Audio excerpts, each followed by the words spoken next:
आइए हम प्रार्थना में जाएं। हमारे प्रेमी और अनुग्रहकारी परमेश्वर पिता, हम तेरे नाम का धन्यवाद और स्तुति करते हैं। प्यारे प्रभु यीशु मसीह, तेरे बड़े अनुग्रह के लिए, तेरी बड़ी कृपा के लिए, तेरे करुणा ने हमको एक मौका दिया। प्यारे प्रभु जी, तेरे कदमों पर बैठे, तेरे वचन की आशीष को लेने पाए। तू हमारी सहायता और मदद कर। शुरू से लेके प्यारे प्रभु जी अंत तक हमारी अगुवाई कर। प्यारे प्रभु जी, आज के संदेश लोगों के लिए आशीष बनने पाए। तू सहायता और मदद कर, हमारे उद्धारकर्ता यीशु के नाम से। इस समय एक गीत प्रभु की महिमा के लिए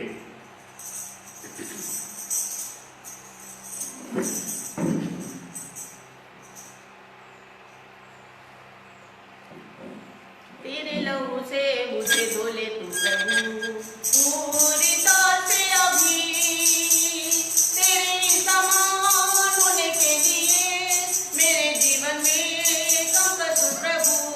तेरे समान होने के लिए मेरे जीवन में कम कर तू प्रभु। दलदल की कील से मुझे उभारा, चट्टान पर खड़ा कर दिया तेरे लिए। दलदल की कील से मुझे उभारा, चट्टान पर खड़ा कर दिया तेरे लिए। क्षमा किया है तमाम पापों को, स्मरण करता हूँ मैं जो तेरे में हूँ। क्षमा किया है तमाम पापों को, स्मरण करता हूँ मैं जो तेरे में हूँ। तेरे लहू से मुझे धोले तू प्रभु, पूरी तौर से अभी तेरे समान होने के लिए मेरे जीवन में कम कर तू प्रभु। तेरे समान होने के लिए मेरे जीवन में कम कर तू प्रभु। कलवरी पर बलिदान हुआ तू, दान दाता है तू मेरे लिए। कलवरी पर बलिदान हुआ तू, दान दाता है तू मेरे लिए। विश्वास से स्थिर रहूंगा और तुझसे ज्यादा प्रेम करूंगा। विश्वास से स्थिर रहूंगा और तुझसे ज्यादा प्रेम करूंगा। तेरे लहू से मुझे धोले तू प्रभु, पूरी तौर से अभी तेरी समान होने के लिए मेरे जीवन में कम कर तू प्रभु। तेरी समान होने के लिए मेरे जीवन में कम कर तू प्रभु। टूटा हुआ मन चाहता है तू, कठोर कर दिया मैंने पिछले दिनों में। टूटा हुआ मन चाहता है तू, कठोर कर दिया मैंने पिछले दिनों में। नया बनाया दया करके, स्वर्ग स्थानों में बैठा दिया। नया बनाया दया करके, स्वर्ग स्थानों में बैठा दिया। तेरे लहू से मुझे धोले तू प्रभु, पूरी तौर से अभी तेरे ही समान होने के लिए मेरे जीवन में कम कर तू प्रभु। तेरे ही समान होने के लिए मेरे जीवन में कम कर तू प्रभु। हमारे परमेश्वर पिता का धन्यवाद और स्तुति हो। परमेश्वर के बड़े अनुग्रह से प्रभु ने ये मौका हम लोगों को दिया है। इसके पहले मैं चाहता हमारे सुनने वाले भाई बहन, हमारे कलीसिया के भाई बहन लोग, हमारे आंध्रा यूनाइटेड चर्च के सारे भाई बहन लोग, हमारे ब्रिजराज नगर के सारे भाई बहन लोग और जो वहाँ हमारे भाई बहन लोग सुन रहे हैं, आप सबों को प्रभु यीशु मसीह की तरफ से अनुग्रह और शांति मिलती रहे। हमको परमेश्वर ने बड़ा सुंदर मौका दिया है कि हम ऐसे समय में परमेश्वर के कदमों पर बैठ सकते हैं और परमेश्वर के वचन की आशीषों को हम ले सकते हैं। मैं चाहता हूं कि आप सब लोग प्रार्थना के साथ बैठे, बड़े ध्यान से परमेश्वर के वचन को सुने। और चाहता हूँ कि आज के वचन की आशीष आप लोगों के जीवन में बहुत से मिलने पर जब हम परमेश्वर के कदमों पर बैठते हैं, हम इस आशा से बैठे कि हम परमेश्वर के वचन की आशीष को लेकर के जाने पाए। आइए हम प्रार्थना के साथ एक वचन को खोलेंगे जो हमको मिलते हैं इब्रानी की पत्री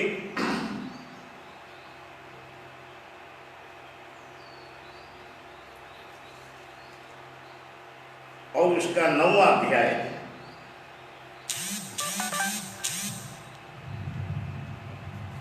और उसका 11 पद से लेकर के 14 पद तक मेहरबानी से पढ़ेंगे।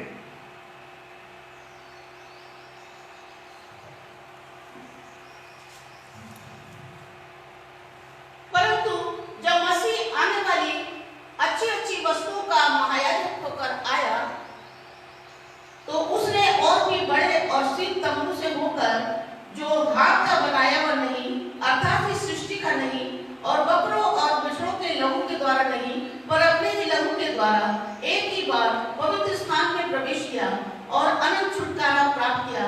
क्योंकि जब बकरों और बैलों का लहू और कलोर की राख का अपवित्र लोगों पर छिड़का जाना शरीर की शुद्धता के लिए उन्हें पवित्र करता है, तो मसीह का लहू जिसने अपने आप को सनातन आत्मा के द्वारा परमेश्वर के सामने निर्दोष चढ़ाया, तुम्हारे विवेक को मरे हुए कामों से क्यों ना शुद्ध करेगा, ताकि तुम जीतते परमेश्वर की सेवा करो।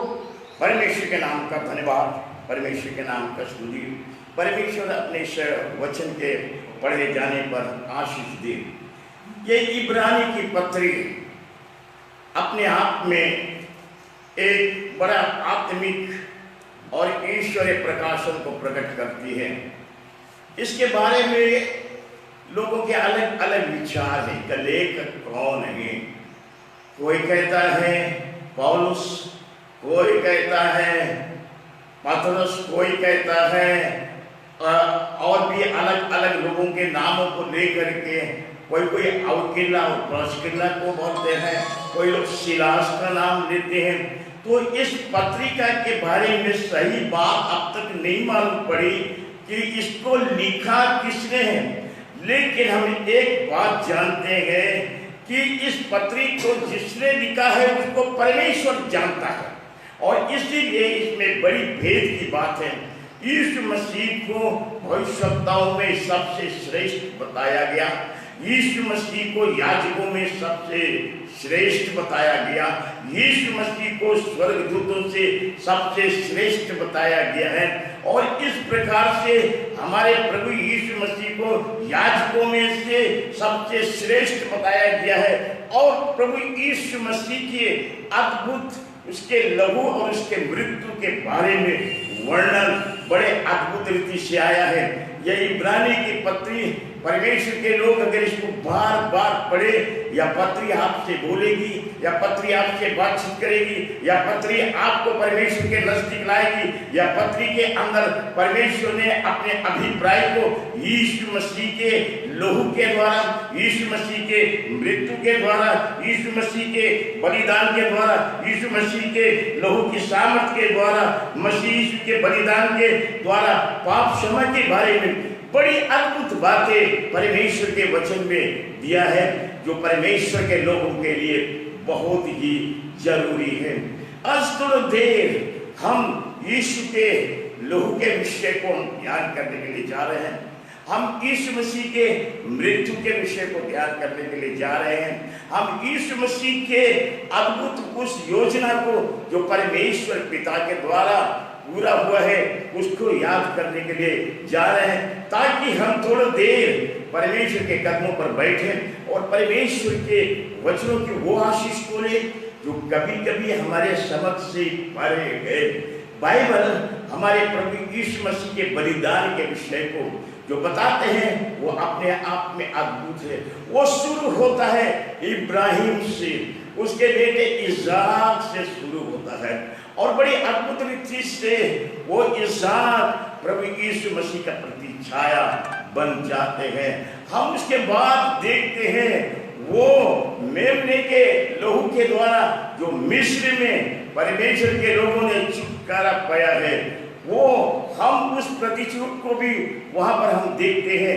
हम देखते हैं कि मूसा ने कैसे जंगल में सांप को ऊंचे पर चढ़ाया, उसी रीति से अवश्य है कि मनुष्य का पुत्र भी ऊंचे पर चढ़ाए जाए। बाइबल हमें बताना चाहती है इस पाप के लिए परमेश्वर के एक बलिदान की योजनाओं के बारे में। मनुष्य ने जब पाप किया है और जब पाप करने के बाद परमेश्वर की महिमा से रहित हो गया है, परमेश्वर ने अपनी एक योजना मनुष्य जाति के लिए बनाया और वो ये योजना थी कि उसके पुत्र यीशु के द्वारा लोगों को पापों की क्षमा, लोगों को पापों से छुटकारा, लोगों को पापों से शुद्धता, लोगों को उसके पापों से अलग होकर एक पवित्रता का जीवन देने के लिए। तो आइए कुछ बातों को हम समझें। पाप क्या है? पाप क्या चीज है जिसके बारे में समझना हमको जरूरी है। बाइबल हमको बताती है कि आदम के द्वारा पाप आया और पाप एक मनुष्य आकर के सब लोगों में फैल गया और बाइबल बोलती है सबने पाप किया और परमेश्वर की महिमा से रहित हो गए हैं। सबने पाप किया और परमेश्वर की महिमा से रहित हो गए। कई बार लोग पूछते हैं हमने तो कोई पाप ही नहीं किया है, हमने तो कोई पाप किया ही नहीं, लेकिन बाइबल बोलती है सबने पाप किया है। सबने पाप किया वो बाइबल का कहने का अर्थ है, लेकिन कई लोग बोलते हैं हमने तो कोई पाप नहीं किया। प्रियो, पाप आपने कैसे नहीं किया है, मैं कुछ उदाहरण आपको बाइबल से देना चाहता हूं। पहली बात जो है, ये पाप जो है जब आप पैदा हुए, जब सब मनुष्य पापी ठहरे, तो जब हम मनुष्य से पैदा हुए, बाइबल हमको बताना चाहती है भजन संहिता 51 का 5 में ऐसा लिखा हुआ है, मेहरबानी जल्दी से पढ़ेंगे भजन संहिता 51 का 5। देख मैं अधर्म के साथ उत्पन्न हुआ और पाप के साथ अपनी माता के गर्भ में पड़ा। वो मैं पाप के साथ अपनी माता के गर्भ में, तो आप जन्म से पापी हैं। आप जन्म से पापी। अगर कोई एक व्यक्ति कहे कि मैंने पाप नहीं किया है तो वो गलत हो सकता है। बाइबल बताती है देख मैं अधर्म से पैदा हुआ और पाप के साथ अपनी माता के गर्भ में आया है। ये आपका जन्म पाप से हो गया, क्योंकि एक मनुष्य ने पाप किया और पाप सब मनुष्यों में फैल गया और मनुष्य से जो लोग उत्पन्न हुए हैं वो माँ के गर्भ से पापी हुए।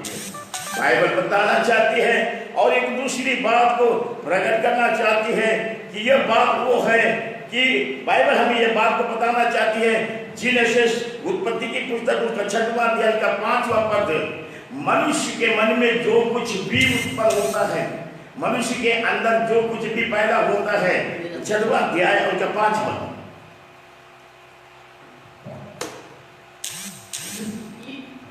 यहोवा ने देखा कि मनुष्यों की बुराई पृथ्वी पर बढ़ गई है और उनके मन के विचार में जो कुछ उत्पन्न होता है वो निरंतर बुरा ही होता है। उसके मन में जो कुछ भी उत्पन्न होता है वो निरंतर बुरा होता है। तो पैदा होने के बाद मनुष्य के मन में जो कुछ भी पैदा होता है वह बुरा होता है। इसका मतलब है पैदाइश के बाद वो उसका हृदयगत पाप से परिपूर्ण हो जाता है। कभी अच्छी बात नहीं आती उसके अंदर में, वो हृदय से या अपने मन से वो पापी ठहर जाता है, क्योंकि उसके मन में जो कुछ भी उत्पन्न होता है वह निरंतर ही पूरा होता है। फिर बाइबल हमको और भी आगे बताना चाहती है हम कर्मों से भी पापी ठहरते हैं। रोमी की पत्री उसका 7वां अध्याय,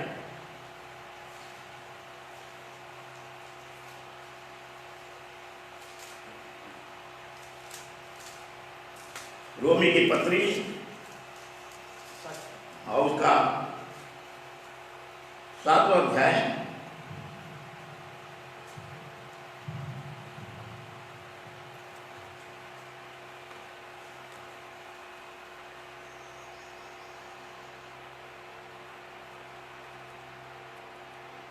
और उसका जल्दी से मेहरबानी से पढ़ लीजिए 14 पद से। सब जानते हैं कि व्यवस्था तो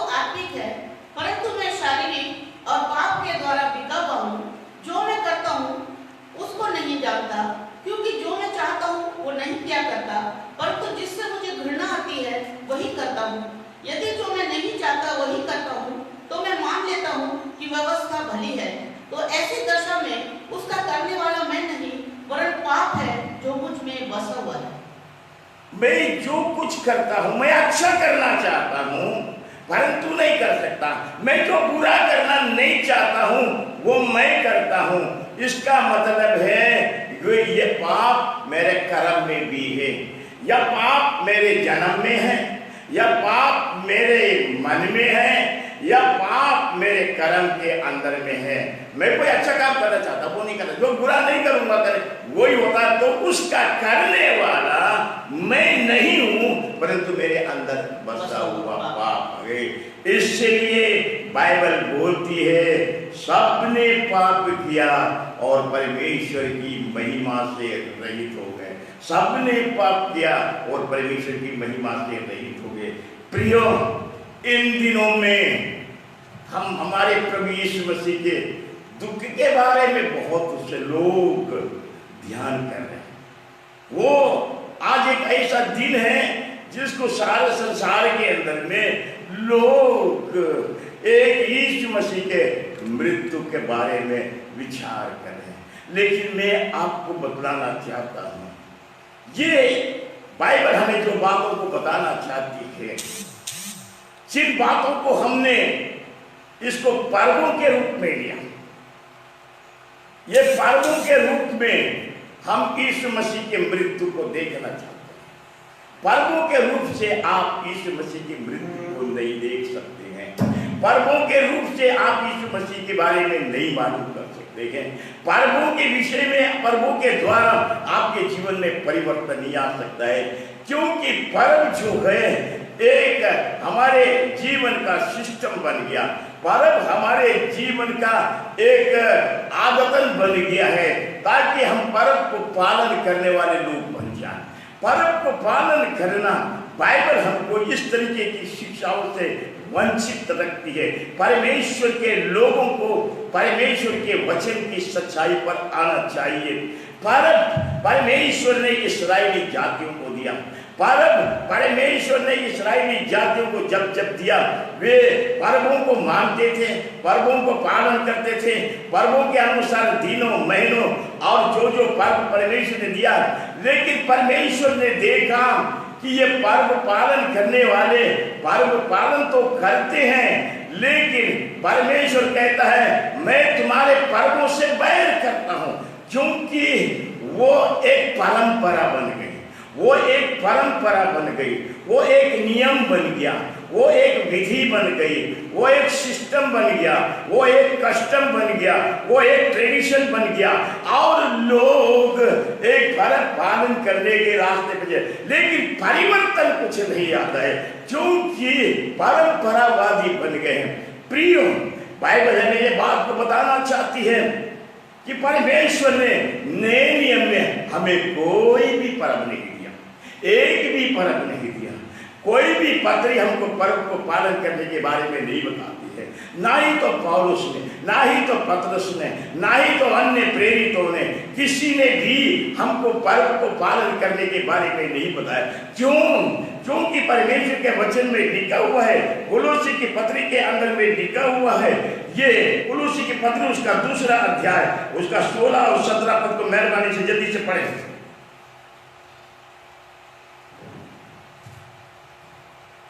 इसलिए खाने पीने या पर्व या नए चाँद या सबत के विषय में तुम्हारा कोई फैसला न करे, क्योंकि ये सब आने वाली बातों की छाया है, पर मूल वस्तु मसीह की है। मूल वस्तु मसीह है, पर्व तो छाया थी।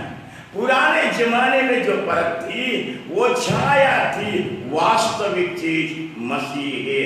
अब ये पर्व हमारे लिए एक परंपरा बन गई है, और ये परंपरा अन्य जातियों के पर्वों के साथ मिल करके उनकी लाइन में खड़ी हो गई है। हमें समझ में नहीं आता है, हम जिस परमेश्वर को पालन करते हैं, जिस परमेश्वर में विश्वास करते हैं, वो जीवित परमेश्वर है, वो अल्फा ओमेगा परमेश्वर है, वो आदि और अंत रहने वाला परमेश्वर है।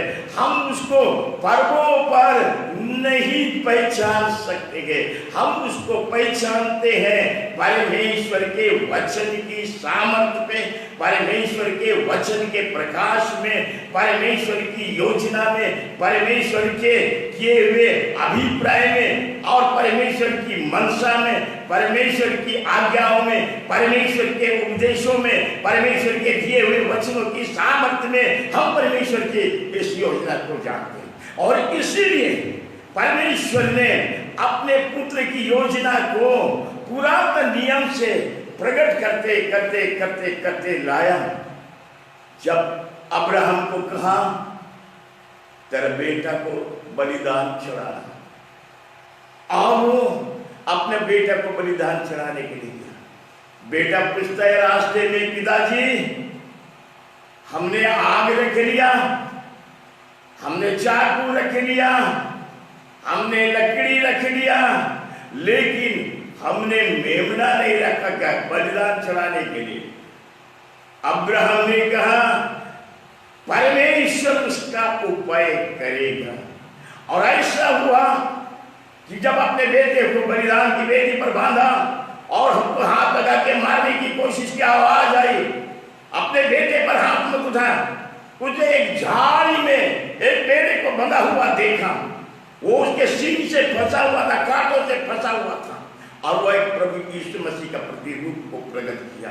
क्यों? इब्राहिम विश्वास से धर्मी ठहरा, इसहाक यीशु मसीह का प्रतिछाया बन गया, और यीशु मसीह की प्रतिछाया बन करके जैसे मेमने के सींग में वो कांटों से फंसा था, वैसे हमारे प्रभु यीशु मसीह की मृत्यु में भी उसके सिर पर कांटों का ताज रखा गया। यह परमेश्वर के वचन की एक सच्चाई। प्रिय, बाइबल हमको बताना चाहती है, आगे अगर हम बढ़े और देखें इस्राएलियों का छुटकारा मिस्र की बंधुआई से कैसे हुआ। इस्राएली लोग मिस्र की बंधुआई में थे और वे चाहते थे छुटकारा, वे दोहाई देते थे परमेश्वर की, परमेश्वर के कानून की दोहाई गई। परमेश्वर ने मूसा को वहां पर भेजा, और मूसा को भेजने के बाद उनको बोला एक फसा का पर्व बनाओ, एक फसा का मेमना काटो, और अपने घर के दरवाजों पर उसका रंग को लिखा दो, और जिसके घर में यह लगा रहेगा मृत्यु उसके घर में प्रवेश नहीं करेगी। और ऐसा हुआ कि मिस्र में जितने इस्राएली लोग गोशेन में रहते थे, वो प्रभु जब रात के आधी रात में अपने आप को प्रकट किया, वो मिस्र के एरिया में मिस्रियों की जगहों में रोना गाना चालू हो गया, उनके पहलौठे मर गए, लेकिन इस्राएली लोग उनके घर में उस मेमने के लहू के द्वारा बच गए, और उसी मेमने के लहू के द्वारा उनका मिस्र से छुटकारा हो गया। प्रियो, बाइबल हमको बताना चाहती है मिस्र में बहुत से आश्चर्य कर्म दिखाए, परंतु छुटकारा नहीं हुआ। छुटकारा हुआ मेमने के लहू से। फसह के पर्व को जब उन लोगों ने बनाया, फिरौन ने सारे इस्राएलियों को जाने की आज्ञा दे दी। प्रिय, कहने का मतलब है एक मेमना बलिदान हुआ। आइए और अब हम मूसा के पास चले।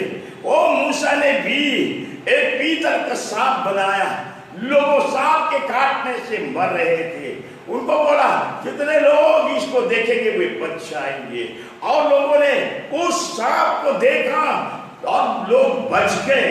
बाइबल हमको बताती है नए नियम में यूहन्ना रचित सुसमाचार, जिस प्रकार मूसा ने जंगल में सांप को ऊंचे पर चढ़ाया, अवश्य है कि मनुष्य का पुत्र भी ऊंचे पर चढ़ाया जाए, और यीशु मसीह के क्रूसिफिक्शन का प्रकाशन वहां पर हम देखने के लिए पाते हैं।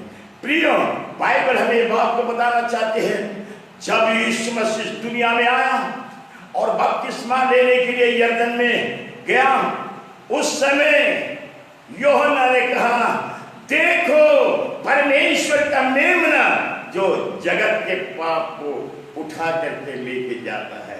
ये है प्रभु यीशु मसीह के बारे में। और बाइबल में लिखा हुआ ऐसा कि यूहन्ना कहता है मैं तो उसको नहीं जानता था, परंतु जिसने मुझे बपतिस्मा देने के लिए भेजा उसने कहा जिस पर कबूतर बैठे वो ही है परमेश्वर का मेमना, और वही व्यक्ति लोगों को पवित्र आत्मा से बपतिस्मा देने वाला। प्रियो, बाइबल हमको बताती है यीशु मसीह परमेश्वर का मेमना है। यीशु मसीह परमेश्वर का मेमना। परमेश्वर ने अपने पुत्र को मेमना बना दिया। परमेश्वर ने अपनी योजना में अपने पुत्र को मेमना बना के इस पृथ्वी पर बलिदान होने के लिए भेजा।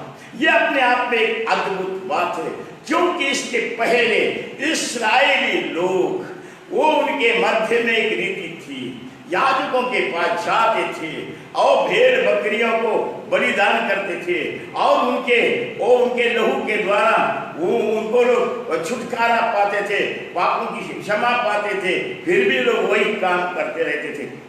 बाइबल हमें बताना चाहती है मेमने और जानवरों का लहू उनका छुटकारा नहीं कर सका। तब परमेश्वर ने अपनी योजना के अनुसार प्रभु यीशु मसीह को इस दुनिया में भेजा।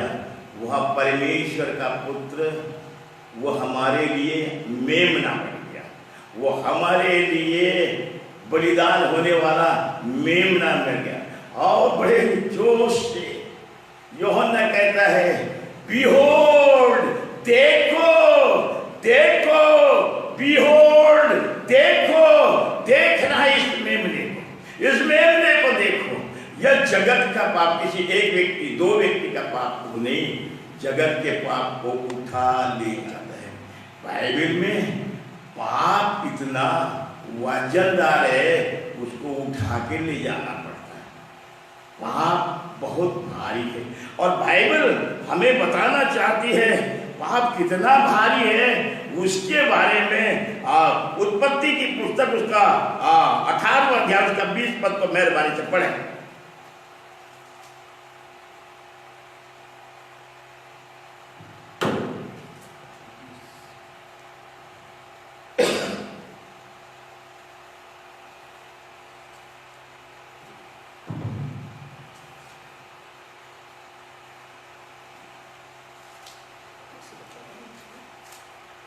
अठारह का 20 उत्पत्ति।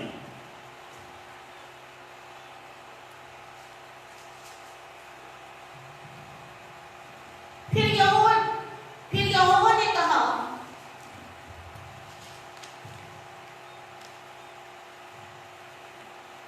यहोवा ने कहा, सदोम और अमोरा की चिल्लाहट बढ़ गई है और उनका पाप बहुत भारी हो गया है। पाप बड़ा भारी है, कोई मनुष्य नहीं उठा सकता, कोई लोग नहीं उठा सकते। ये पाप का भार इतना भारी है, लोग नहीं उठा सकते हैं। पाप बहुत भारी होता है। पाप हल्का होता तो कोई भी उठा लेता, लेकिन पाप बहुत भारी है। और इसीलिए यूहन्ना ने जब कहा देखो परमेश्वर का मेमना जो जगत के पाप उठाने की ताकत परमेश्वर के पुत्र प्रभु यीशु मसीह में है, और उसने हमारे पापों को लेकर के क्रूस पर चढ़ जाता। ये पाप बहुत भारी है। प्रियो, पाप की क्षमा के लिए हमारे प्रभु यीशु मसीह इस पृथ्वी पर लोगों के लिए आया ताकि उनका उद्धार कर सके, उनको पापों से छुड़ा सके, उनको पापों से शुद्ध कर सके, उनको पापों से पवित्र कर सके। प्रियो, इन दिनों में हम देख रहे हैं कि हम लोग आज के दिन में केवल वाणियों पर जाते हैं, 7 वाणियों को पर ध्यान करते हैं। 7 वाणी क्या है? कभी आपने सोचा ये 7 वाणी जो प्रभु यीशु मसीह ने कालवरी क्रूस के ऊपर से प्रकट किया, ये 7 वाणी क्या है? ये पर्व के अंदर में, ये पर्व के रीति रिवाजों में, ये पर्व के वो अब भीतर में या प्रवेश कर गए। सारे पृथ्वी पर लोग आज के दिन में इस पर्व के अंदर में यह 7 वाणी को बोल, लेकिन 7 वाणी का रहस्य, 7 वाणी का महत्व, 7 वाणी क्या है, 7 वाणी का बोलने का मतलब क्या है, 7 वाणी प्रभु ने जब बोला वो क्या है, क्या चीज है, आज तक नहीं समझे। लेकिन रीति रिवाजों में हम लोगों ने उसको ढाल दिया, पर्वों में हमने उसको डाल लिया, और आज संसार में बहुत से लोग इस 7 वाणी के विषय पर कुछ न कुछ, जो कुछ उनकी समझ में आता है, जो कुछ उनके मन में आता है, जो कुछ उनके अंदर में आता है, वो उसकी वर्णन करके आज के दिन को समाप्त कर देंगे और कहेंगे कि आज का दिन, जो गुड फ्राइडे का दिन है, वो दिन को हमने पालन कर लिया है। प्रिय, मैं आपको बताऊं, ये जो क्रूस के ऊपर में जो 7 वाणी है, उसके मैं रहस्य को बताना चाहता हूं, उसकी अद्भुत बातों को बताना चाहता हूं। ये जो वाणी है, इसके अंदर में जो 2 वाणी है, जो 2 वाणी है अलग, उसके अंदर में एक जो कि चोर या डाकू था, उससे प्रभु ने बातचीत किया एक वाणी के अंदर में, दूसरी वाणी के अंदर में, और तीसरी वाणी के अंदर में उसने वो अपनी माता के विषय में कहा, यूहन्ना को बोला, यह तेरी माता है और यह तेरा पुत्र, उसको घर पर लेकर के जाए। यह क्रूस पर यह 2 है, बाकी 5 वाणी जो है यह परमेश्वर से संबंधित है, यह परमेश्वर के साथ रिलेटेड है। जैसे पहली वाणी के अंदर में लिखा है, हे पिता इन्हें क्षमा कर, क्योंकि ये नहीं जानते कि क्या कर। कभी कभी हम ऐसे सोचते हैं, उन दिनों में, हेरोदेस के दिनों में, पिलातुस के दिनों के लोगों ने जो यीशु मसीह को दुख और तकलीफ और कष्ट दिया है, शायद प्रभु उनके बारे में बोल रहा है कि हे पिता इन्हें क्षमा कर, क्योंकि ये नहीं जानते हैं क्या कर रहे हैं। प्रियो, ये नहीं जानते हैं, क्या नहीं जानते हैं, कौन सी बात नहीं जानते हैं। क्या इन लोगों ने मारा, क्या इन लोगों ने उसको क्रूस पर चढ़ाया, क्या इन लोगों ने दुख दिया, यह बात नहीं जानते हैं। नहीं प्रियो, ये नहीं जानते हैं कि वो मेरे मरने का अभिप्राय क्या है, वो नहीं जानते हैं मेरे लहू बहाने का अभिप्राय क्या है, नहीं जानते हैं मेरे कोड़े खाने का अभिप्राय क्या है, नहीं जानते हैं कि मेरे मारे जाने की सामर्थ का क्या है, नहीं जानते हैं मेरे लहू की सामर्थ क्या है, वो नहीं जानते हैं। और वे एक रीति और विधि में वे लोग चल रहे हैं, और जो कुछ वो लोग करना चाह रहे वो कर, वो नहीं जानते। नहीं जानने के कारण उनके लिए बोला है, इन्हें क्षमा करना, इन्हें क्षमा करना, क्योंकि ये नहीं जानते। आज भी बहुत से लोग नहीं जानते, नहीं जानते, 7 वाणी बोलते हैं और वो सोचते हैं लोगों ने उनको दुख दिया है, इसके लिए प्रभु ने उनको क्षमा कर दिया। क्षमा करने का क्या है?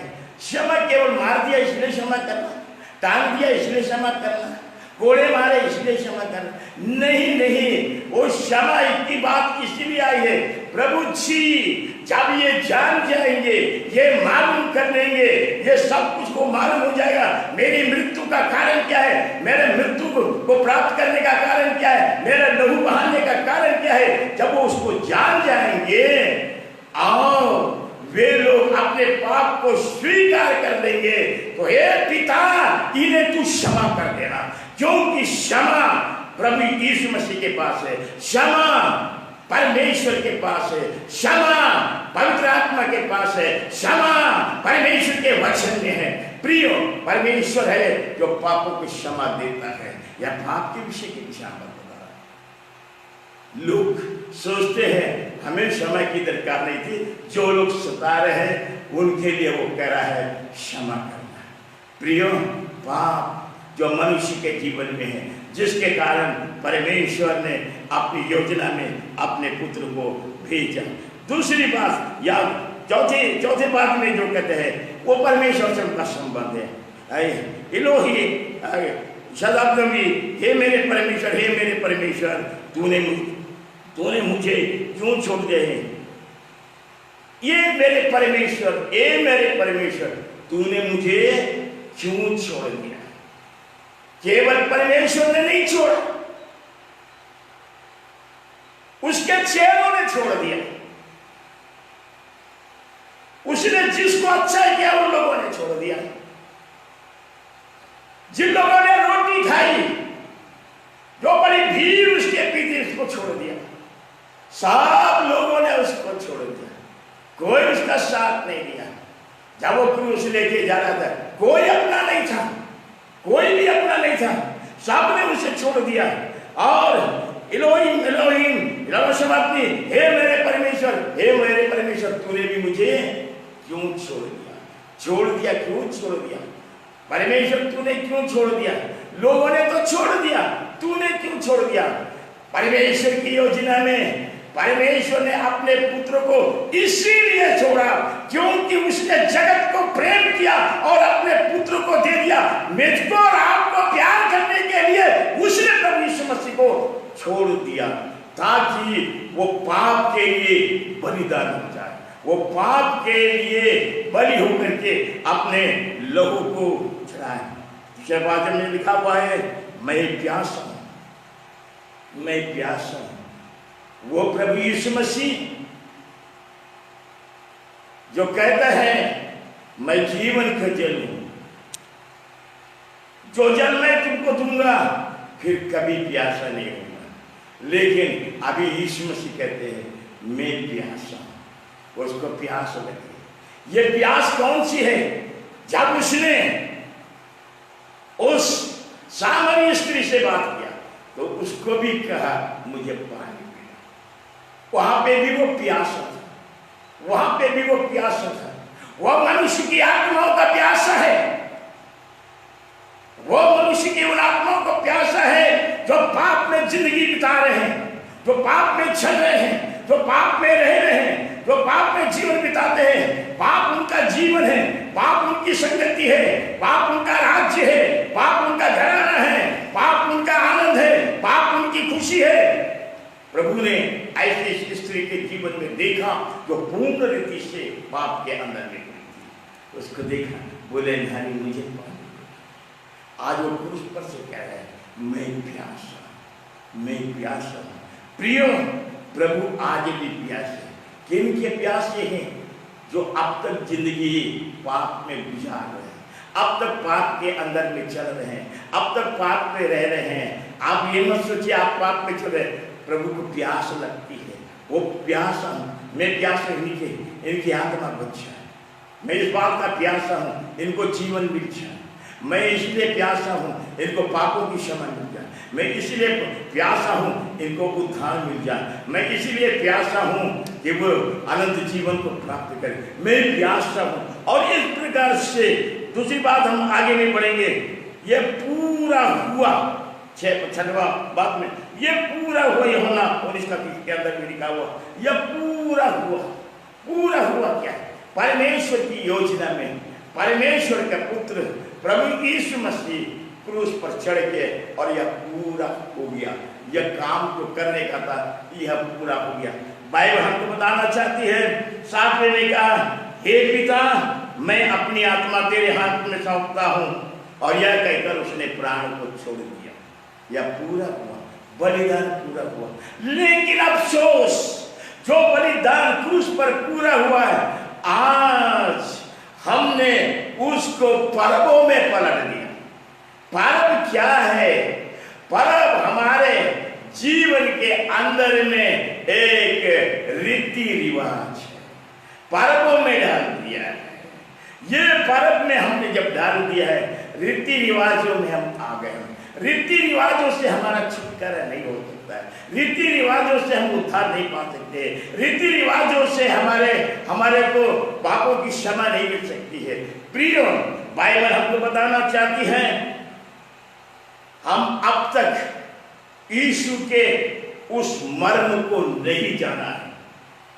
केवल हम यीशु के उस मृत्यु को, उसके क्रूस पर चढ़ाए जाने वाले को एक पर्व के रूप में पालन कर रहे हैं।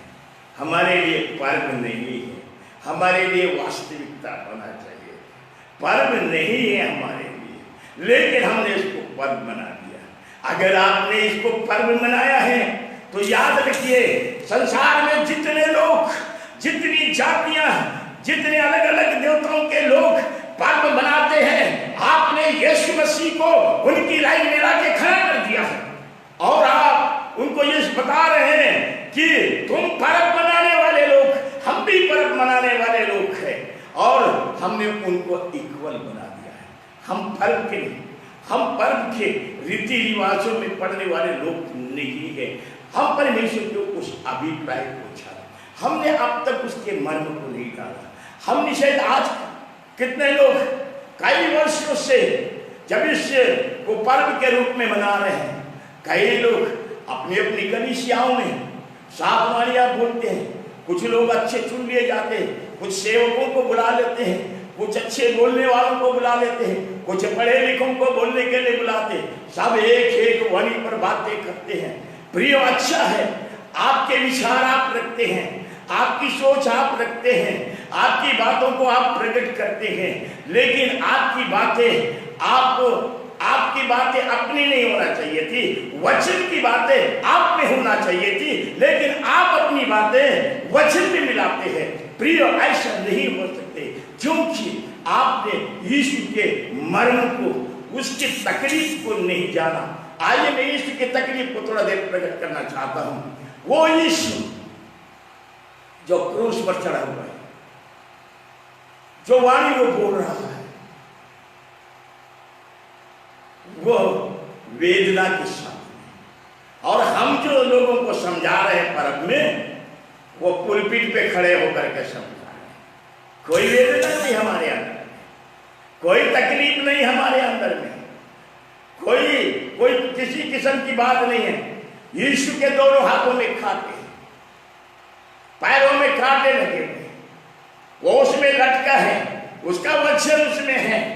कितनी पीड़ा, कितना मर्म, कितना तकलीफ, कितना दर्द, और उस दर्द में वह परमेश्वर से बातें किया। उसने यूहन्ना से और अपनी माता से बातचीत किया, उसने उस डाकू से बात किया। वो बड़े मार्मिक और दुख के उठाते हुए उन्होंने बातचीत किया। क्या है वो मर्म, क्या है वो तकलीफ, खड़े होकर के बोल देना, जिसका अनुभव हमको नहीं हो सकता है, क्योंकि हमने इसको पर्व में डाल दिया है। हम पर्व को ही इंपॉर्टेंस देने लगे, हम पर्व के ही अंदर पागल हो गए हैं, हम पर्व के अंदर ही मजा ले रहे हैं, हम पर्व के अंदर ही धार्मिकता को देखते हैं, हम पर्व के अंदर ही हम प्यार करने वाला समझते हैं, हम पर्व के अंदर में ही हम सोचते हैं हमने बहुत बड़ा काम किया। नहीं प्रियो, ये पर्व नहीं है, ये पर्व नहीं है। परमेश्वर का पुत्र प्रभु यीशु मसीह इसीलिए आया कि वह अपना प्राण दे और लोगों के पाप की छुड़ौती के लिए वो अपना लहू बहा दे। ये लहू बहा जब वो लटका हुआ था, उसके हाथों से लहू बह रहा था। जब वो लटका हुआ था, उसके पैरों से लहू बह रहा था। जब वो लटका हुआ था, उसके सिर में कांटों का मुकुट था, उससे लहू बह रहा था। उसके कोड़े पड़े थे, उसके पीठ से लहू बह रहा था। ये लहू, ये कैसा लहू, ये साधारण लहू नहीं, ये ऐसा लहू नहीं है। ये वो लहू है जब यीशु मसीह पैदा हुआ, वो पवित्र आत्मा से पैदा हुआ, वो आत्मा परमेश्वर का देह को लिया। वो लहू जो ये पवित्र लहू था, वो पवित्र लहू हमारे पापों के प्रायश्चित के लिए यीशु मसीह के द्वारा बहने लगा। ये बहुमूल्य, या बहुमूल्य लहू, इसकी कीमत हम लोग नहीं जानते। हमने इसको पर्वों में डाल दिया। नहीं प्रियो, पर्वों में नहीं, लेकिन जीवन में ढालना, अपने आप में ढालना, अपने आप में लेना, पर्वों में नहीं, अपने शरीरों में लेना, अपने जीवन में लेना। आपके अंदर यीशु का वो लहू सामर्थ्य के साथ काम करना, क्योंकि जो कुछ भी हुआ वो हमारे लिए कोड़ा खाया, वो हमारे लिए कुचला गया, वो हमारे लिए ताड़ना सही, वो उसका चेहरा पहचान में नहीं आता था, वो रोग से उसकी जान पहचान थी, वो सब कुछ हमारे लिए हुआ। हम भेड़ों की नाई भटके हुए थे, हमारे पास उद्धार का अनुभव नहीं था, हमारे पास पापों की क्षमा नहीं थी, हमने पापों में जीवन बिता रहे थे, हमारे पास पाप से बचने का कोई उपाय नहीं था। उस यीशु ने अपना बहुमूल्य लहू, बहुमूल्य इसलिए कहा गया जिसका कोई हिसाब, जिसका कोई मूल्य नहीं हो सकता है, क्योंकि वो लहू पवित्र आत्मा की सामर्थ से तैयार था। इसीलिए बाइबल में लिखा है यीशु के हम लहू से धोए जाते हैं और पवित्र आत्मा के द्वारा वो धुलता है। पहला कुरिन्थियों में लिखा हुआ है हम उसके लहू के स्वाद और पवित्र आत्मा के धोने के द्वारा हम शुद्ध और पवित्र। पवित्र आत्मा इस लहू से कनेक्टेड है, इसलिए इस लहू की कीमत, यही लहू हमको पापों की क्षमा देता है, यही लहू हमारे पापों को धो डालता है, यही लहू हमको शुद्ध करता है, यही लहू हमको पवित्र करता है, यही लहू हमको खरीद लेता है, यही लहू के द्वारा हम धर्मी ठहरते हैं, यही लहू के द्वारा हमें जीवन मिलता है, यही लहू के द्वारा हम परमेश्वर के संतान होते हैं। हम यीशु के लहू के द्वारा मोल ले लिए जाते हैं, हम संसार के नहीं होते, हम पाप के नहीं होते। प्रियो, प्रभु अनुग्रह करे, प्रभु शक्ति दे, प्रभु सामर्थ्य दे, हम परंपरा में न झूठ जाए, हम परंपरा में न जाए। परमेश्वर अनुग्रह करे, परमेश्वर आपके आंखों को ज्योतिर्मय करे, परमेश्वर अपने वचन का प्रकाश आपको दे, वास्तविकता में आ जाइए। यीशु वास्तविक है, परमेश्वर वास्तविक है, परमेश्वर का वचन वास्तविक है। परमेश्वर चाहता है आप वास्तविकता में आ जाए, आप वास्तविकता के अंदर में पाए जाए, ताकि यह पाप जिसका कोई इलाज नहीं हो सकता है, केवल परमेश्वर का एक लौता पुत्र इसीलिए प्रकट हुआ कि उसने अपना लहू बहा करके हमें छुड़ा लिया और हमें परमेश्वर का संतान बनाया। प्रियो, प्रभु अनुग्रह करे, प्रभु शक्ति दे, प्रभु सामर्थ्य दे, उसके बहुमूल्य लहू के द्वारा छुटकारा, उसके लहू के द्वारा पापों की क्षमा। अब जब विश्वास करता है एक व्यक्ति यीशु के लहू के द्वारा, वो शुद्ध होता है। यीशु का लहू उसको खरीद देता है, यीशु के लहू के द्वारा पापों की क्षमा। यीशु के लहू के द्वारा रोमी की पत्री में लिखा है आपको वो धर्मी ठहरा देता है, उसके लहू से हम धर्मी ठहर जाते हैं, उसके लहू से धर्मी ठहर जाते हैं। आपको धार्मिकता के जीवन में लाता है, आपको पवित्रता के जीवन में लाता है, आपको परमेश्वर की संगति के जीवन में लाता है, आपको वचन की संगति में लेकर के आता है।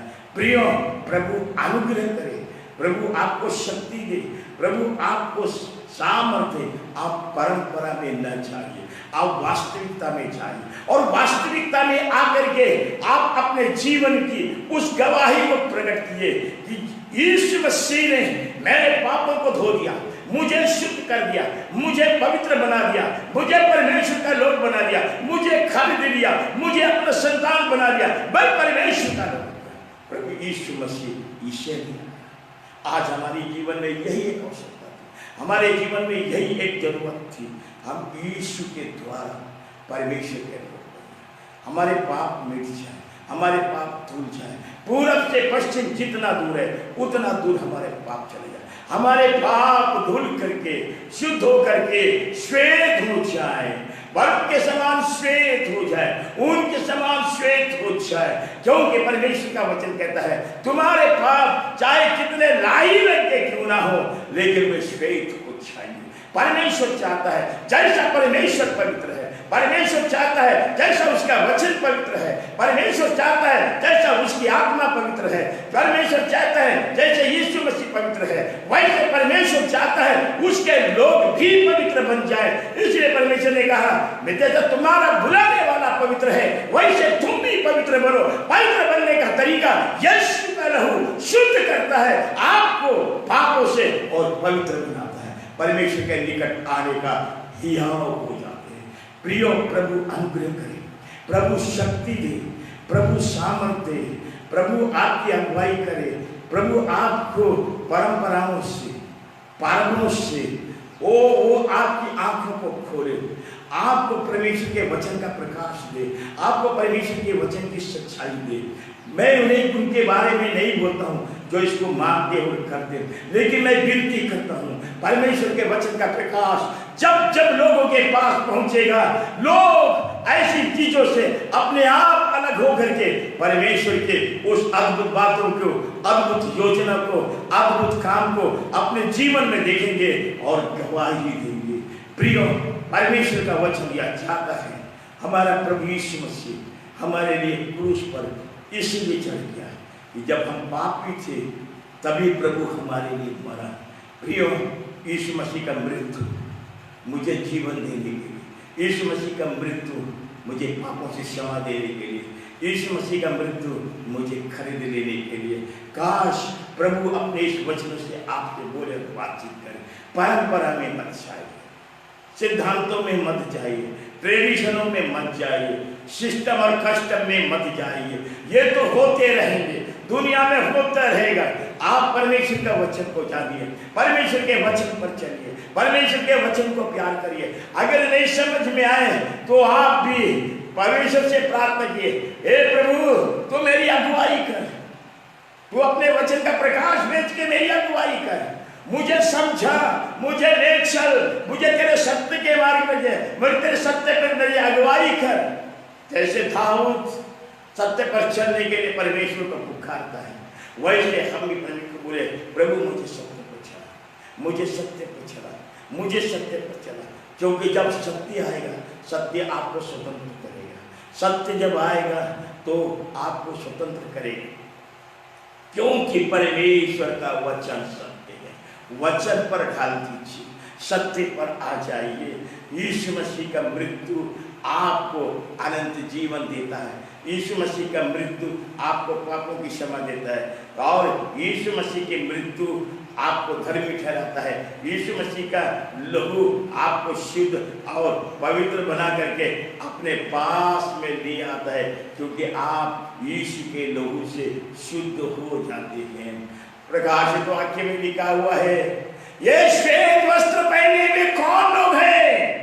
ये श्वेत वस्त्र पहने हुए कौन लोग हैं? वे लोग हैं जो मेमने के लहू से धुल के शुद्ध हो गए हैं।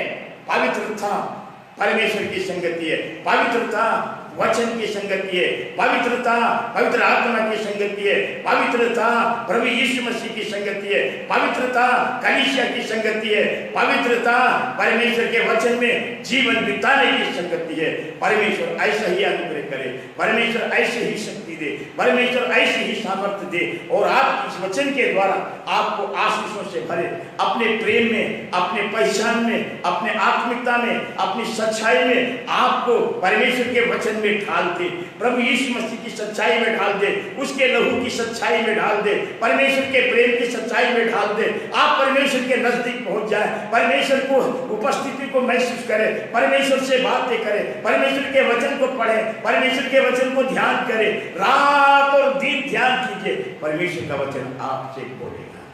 प्रियो, प्रभु ऐसे ही आशीष आपको इन वचनों के द्वारा दी। यीशु का मृत्यु हमारे लिए परब नहीं है, यीशु का क्रूस पर चढ़ाना हमारे लिए परब नहीं है, हमारे लिए जीवन है, बहुतायत का जीवन है, अनंत जीवन है, सर्वकालीन जीवन है, महिमा का जीवन है, स्वर्गीय जीवन है, वचन का जीवन है, परमेश्वर की संगति का जीवन है, और पवित्र आत्मा की संगति का जीवन है। और परमेश्वर इसी जीवन से आपको संभाले, आपको बनाए, आपको ले चले, आपकी सहायता करे।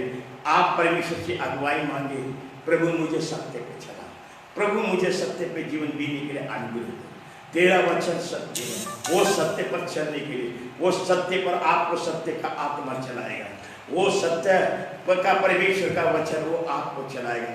वो परमेश्वर भी सत्य है, परमेश्वर का वचन भी सत्य है, आत्मा भी सत्य है, और आपको वो एक सत्यता पर चलाएगा। और परमेश्वर ऐसा ही करे, और यही आशीष आपके जीवन में बहुतायत से उंडेरे। आइए हम लोग प्रार्थना करें। हमारे प्रेमी और अनुग्रहकारी परमेश्वर पिता, हम धन्यवाद देते हैं तेरे इस पवित्र वचन के। तू बोल और बातचीत कर, तेरी उस वास्तविकता को जाने तो उस पृथ्वी पर मनुष्यों को उनके पाप से बचाने के लिए आए। हम तेरे नाम का धन्यवाद करते हैं। प्यारे प्रभु जी, तूने हमको प्यार किया, हम नाश होने वाले थे, तूने हमें बचाया। हम तेरे नाम का धन्यवाद करते हैं। प्यारे प्रभु जी, हमारे भाई बहन जितने सुन रहे हैं सबों को बड़ी आशीष दे। परंपरावादी नहीं बने, सिस्टम और कस्टम पर चलने वाले लोग नहीं बने, लेकिन तेरे वचन पर चलने वाले, तेरे दिए हुए जीवन पर चलने वाले, तेरी सामर्थ में चलने वाले, तेरी आत्मा में चलने वाले, तेरी भरपूरी में चलने वाले, तेरे प्रकाश में चलने वाले लोग बन जाए। ऐसी आशीष प्रत्येक को देना प्यारे प्रभु जी। प्रत्येक से बोलना, प्रत्येक से बातचीत करना, प्रत्येक के अंदर में अपना दर्शन को देना, प्रत्येक से बात करके आत्मिक जीवन में आगे बढ़ने का तू अनुग्रह देना। प्रेमी अनुग्रहकारी परमेश्वर पिता, इस आशीष के वचन को तेरे हाथों में देते हुए लोगों के साथ अपेक्षा करते हैं कि वे लोग आशीष पाए, क्योंकि तेरे हाथ आशीषों के हैं।